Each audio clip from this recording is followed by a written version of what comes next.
बिस्मिल्लाहिर्रहमानिर्रहीम। फौलाद की कमी की वजूहात बड़ों लोगों में, या बच्चों की बात नहीं हो रही, बच्चों की अलग वीडियो बनाएंगे, बड़े लोगों में फौलाद की कमी क्यों होती है, इसकी सबसे कॉमन वजूहात इस वीडियो का मौजू रहेंगी। नंबर 1 वजह पूरी दुनिया में फौलाद की कमी की वो ये है कि हमारी खुराक के अंदर फौलाद ही कम होता है। अब फौलाद खुराक में किन किन चीज़ों में मौजूद होता है, अगला सवाल ये पैदा होता है।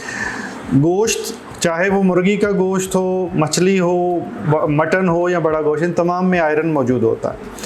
लेकिन इसका मतलब ये नहीं है कि मैं बड़ा गोश्त हर एक को रिकमेंड कर रहा हूँ या गोश्त बेतहाशा इस्तेमाल करना चाहिए, लेकिन एतदाल के साथ इनका इस्तेमाल किया जा सकता है, ख़ास तौर पे वाइट मीट, मुर्गी, मछली और किसी हद तक मटन।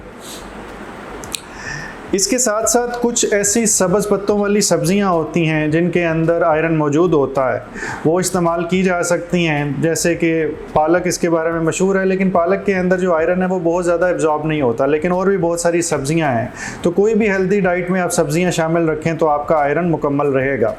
हमारे बहुत सारे दोस्त इंडिया के अंदर, बेशुमार हमारे दोस्त हैं जो गोश्त नहीं खाते, लेकिन उसके बावजूद उनकी खुराक अगर हेल्दी है तो उसकी वजह से उनके जिस्म के अंदर आयरन ठीक रहता है। लेग्यूम्स या दालों में भी कुछ ऐसी चीज़ें मौजूद होती हैं जिनके वजह से आपका आयरन बेहतर हो सकता है, लेकिन तमाम दालें इसमें रिकमेंड नहीं की जा सकती। दूसरे नंबर पे खुराक के बाद जो वजह आती है वो ये है कि हमारे जिस्म से खून का ज़िया।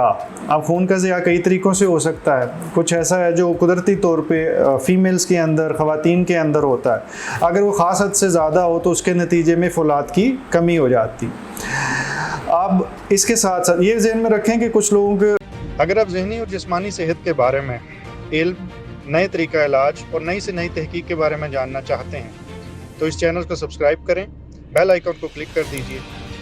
अगर वीडियो में कुछ अच्छा लगे तो लाइक एंड शेयर करें ताकि ये इल्म दूसरों तक पहुंच सके। फौलाद और ये खून का क्या ताल्लुक़ है, तो खून के जो दरमियान में बुनियादी चीज़ होती है हीमोग्लोबिन, वो फौलाद की ही बनी हुई होती है, या उस प्रोटीन के अंदर फौलाद जो सा है वो सबसे इम्पॉर्टेंट चीज़ होती है। तो जब खून का ज़िया होता है तो समझें फौलाद का भी ज़िया होता है।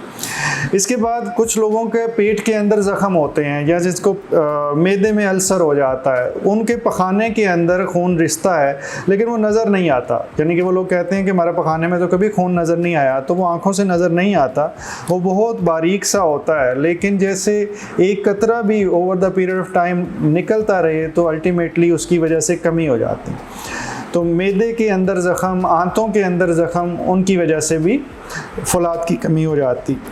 इसके बाद कुछ ऐसी चीज़ें हैं जिनकी वजह से हो सकता है कि हम फौलाद खा तो रहे हों लेकिन वो अंदर हज़म ना हो रहा हो। मिसाल के तौर पे बदहज़मी के मुख्तलिफ़ वजूहात, जैसे माल अब्ज़ॉर्प्शन सिंड्रोम्स हम अपनी ज़बान में कहते हैं, उनके अंदर कोई भी ऐसी डिज़ीज़ जो आंतों के अंदर मौजूद है वो उसको सोजिश का शिकार कर रही है और वो चीज़ों को हज़म ही नहीं होने दे रही। इनमें तमाम वो लोग शामिल हैं जिनको लूज़ मोशन लगे रहते हैं। वो खुराक आती है और वो वैसे ही बाहर निकल जाती है और इतना वक़्त ही नहीं मिलता कि उसमें से फौलाद को एब्जॉर्ब किया जा सके। इसमें बहुत सारी डिजीज़ हैं, ulcerative colitis, Crohn's disease, celiac, लेकिन डायरिया, प्रोमिनेंट IBS भी जोन सा है जिसमें वैसे ही परेशानी की वजह से, जहनी टेंशन की वजह से भी लूज़ मोशन लगे रहते हैं, उसमें भी ये प्रॉब्लम आ जाता है। इसके बाद फिर अगर आयरन ज़रूरत से ज़्यादा यूटिलाइज़ हो रहा है और उतना हम इस्तेमाल नहीं कर रहे, इसकी एग्जांपल क्या हो सकती है, जैसे प्रेगनेंसी में एक माँ के अंदर एक दूसरी जान मौजूद होती है, उसको फौलाद की ज़रूरत है, उसका भी खून बनना है, लेकिन अगर वो फौलाद पूरे तरीके से माँ को ही मुहैया नहीं है तो बच्चे को भी नहीं होगा। लेकिन बच्चा जब यूटिलाइज़ कर लेगा तो उसके नतीजे में माँ का फौलाद और कम हो जाएगा। तो दूसरी सूरत इसी से रिलेटेड ये है कि जब माँ अपने बच्चे को फीड कर रही होती है तो दूध के ज़्यादा बच्चे के फीड की वजह से भी फौलाद की कमी माँ में हो सकती है। इसका तरीक़ाकार क्या होगा, अपनी खुराक जो सी है उसको बेहतरीन रखें। इसके बाद कुछ ऐसी अद्वियात आती हैं जिनके इस्तेमाल के साथ फौलाद की कमी हो सकती है, और उनमें एक बड़ी मशहूर दवाई जो सी है वो मैदे के कुछ कैप्सूल और मैदे की दवाइयाँ हैं जिनके हम अपनी ज़बान में PPIs कहते हैं। वो बहुत सारे नामों से आती हैं, लेकिन वो उनका अगर फ़र्ज़ करें ज़रूरत से ज़्यादा इस्तेमाल है, और बाज़ का ज़रूरत का इस्तेमाल भी, फ़र्ज़ करें अगर अल्सर है तो उसमें देना पड़ता है, लेकिन उसके नतीजे में इन मैदे के कैप्सूल लेने वाले मरीज़ों को भी over the period of time फौलाद की कमी का सामना करना पड़ सकता है।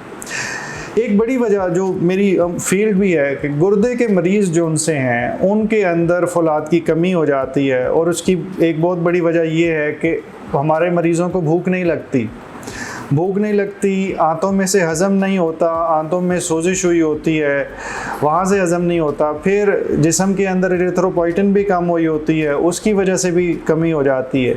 मैं गुर्दे के मरीज़ों में जो फौलाद खून की कमी है इसके बारे में एक अलहदा वीडियो भी इंशाल्लाह बनाऊँगा।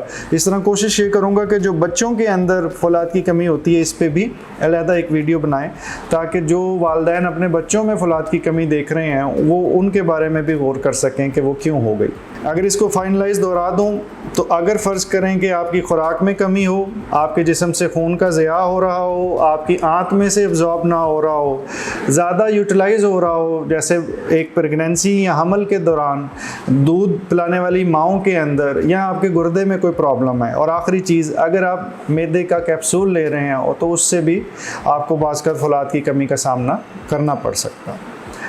अल्लाह ताला आपको मुकम्मल ज़िंदगी दे और दूसरों की ज़िंदगी मुकम्मल करने का शर्फ अता करे। शुक्रिया।